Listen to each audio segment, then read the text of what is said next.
మహిళలకే కాదు, పురుషులకు స్వయం సహాయక సంఘాల ఏర్పాటు. కూటమి ప్రభుత్వం వినూత్న ప్రయోగం చేపట్టింది. ఉపాధి, నైపుణ్య శిక్షణ, నిరంతర పని కల్పించడమే లక్ష్యం. నేషనల్ అర్బన్ లైవ్లీహుడ్ హ్యాండ్ మిషన్‌లో 6 రకాల వృత్తిదారుల గుర్తింపు. ఒక్కో కేటగిరీ నుంచి 5గురు సభ్యులతో గ్రూపు ఏర్పాటు. దీనికి త్వరలో సర్వే నిర్వహణ.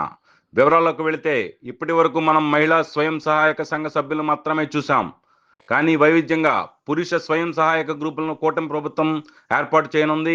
దీనికి సంబంధించి వివరాలను MEPMA city commission project manager Srinivas వివరాలు వెల్లడించారు.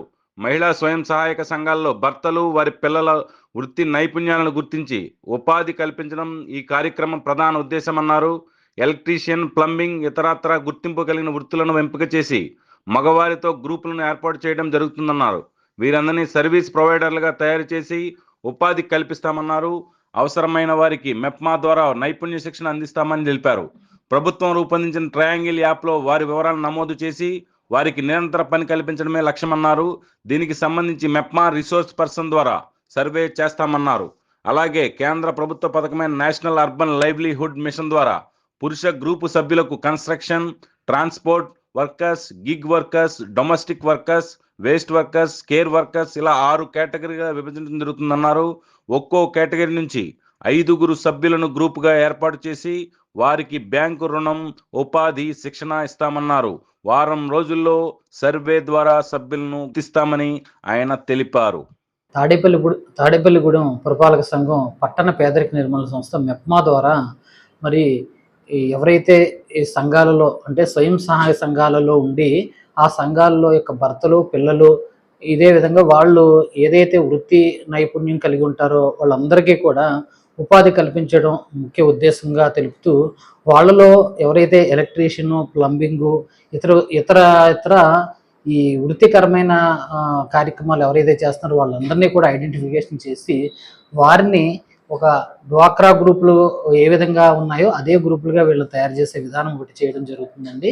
ముఖ్యంగా వీళ్ళని సర్వీస్ ప్రొవైడర్స్గా మనం రూపొందించి వీరికి మళ్ళా ఒక ఉపాధి కలిగించే విధానం చేయించడంలో ముఖ్య ఉద్దేశంతో తెలుపుతూ వారికి ట్రైనింగ్ అంటే నైపుణ్యత శిక్షణ కార్యక్రమాలు నేర్పించి వారికి పబ్లిక్కి ఎప్పుడైతే వాళ్ళకి ఉపాధి అనేది ఇప్పుడు కంటిన్యూషన్గా ఉండే విధానంగా చేస్తూ ఒక ట్రయాంగిల్ యాప్ అనేది ఒక గవర్నమెంట్ ద్వారా చేయడం జరుగుతుందండి. ఈ యాప్లో వారి యొక్క మొత్తం నైపుణ్యత కలిగిన వాళ్ళందరినీ కూడా ఐడెంటిఫై చేసి యాప్లో రూపొందించి వారికి మనకి ఈ యాప్లో ఉన్నటువంటి వాళ్ళు ఎవరైతే ఉంటారో వాళ్ళందరికీ కూడా కంటిన్యూషన్గా వర్క్ ఉండే విధానం చేస్తూ మనకి వాళ్ళని ఆన్లైన్లో నమోదు చేయించి డైరెక్ట్గా వాళ్ళకే కాల్ చేసి పబ్లిక్ సంఘాల వాళ్ళు అవ్వచ్చు, అదేవిధంగా పబ్లిక్ వాళ్ళు అవి ఏదైతే అవసరమో ఈరోజు ఒక ప్లంబింగ్ కానీ, ఎలక్ట్రీషియన్ కానీ ఇలాంటి వాళ్ళు ఎవరైతే ఉన్నారో వాళ్ళ ద్వారా డైరెక్ట్గానే కాంటాక్ట్ చేసి వారికి ఉపాధి కలిగించే విధానం అనేది ఒకటి చేయడం జరుగుతుందండి.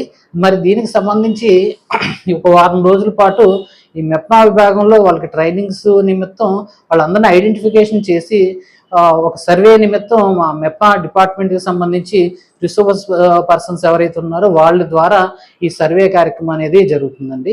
మరి ఇంకొక విషయం ఏంటంటే మనకి ఈ పట్టణ పేదరిక నిర్మూలన సంస్థ మెప్మా ద్వారా సెంట్రల్ గవర్నమెంట్ స్కీమ్ అయినటువంటి NULM అంటే నేషనల్ అర్బన్ లైవ్లీహుడ్ మిషన్ ద్వారా కూడా మనకి ఈ డ్వాక్రా సంఘాలు మనం 10 మందిని కలిపి సంఘాల కింద ఎలాగ ఏర్పాటు చేసామో అదేవిధంగా ఈ మేల్స్ ఎవరైతే ఉంటారో వాళ్ళలో 6 రకాల అటువంటి వృత్తి ఎవరైతే ఉన్నారో వాళ్ళకి ఫర్ ఎగ్జాంపుల్ ఇప్పుడు ఈ వృత్తి రీత్యా ఎవరైతే చేస్తూ ఉంటారో ఎలక్ట్రీషియన్స్, తాపీ మేస్త్రులు ఇలాంటి వాళ్ళని అందరినీ కూడా ఒక గిగ్ వర్కర్స్, అదేవిధంగా ఈ స్కావెంజర్స్ కొంతమంది ఇలాంటి వాళ్ళ వర్కర్స్ ఎవరైతే ఉన్నారో వాళ్ళందరినీ కూడా ఒక 6 రకాల కేటగిరీల కింద విభజించి వాళ్ళని కూడా ఒక 5 మందికి కలిపి గ్రూపుల కింద ఏర్పాటు చేసి అదేవిధంగా వాళ్ళ బ్యాంక్ లోన్స్ ఫర్దర్ ప్రాసెస్ ఇంకా వాళ్ళకి ఉపాధి కలిగే విధానాలు వాళ్ళకి ట్రైనింగ్స్ ఇవ్వడం ఇలాంటివన్నీ కూడా ఈ డిపార్ట్మెంట్ అంటే మెప్మా డిపార్ట్మెంట్ ద్వారా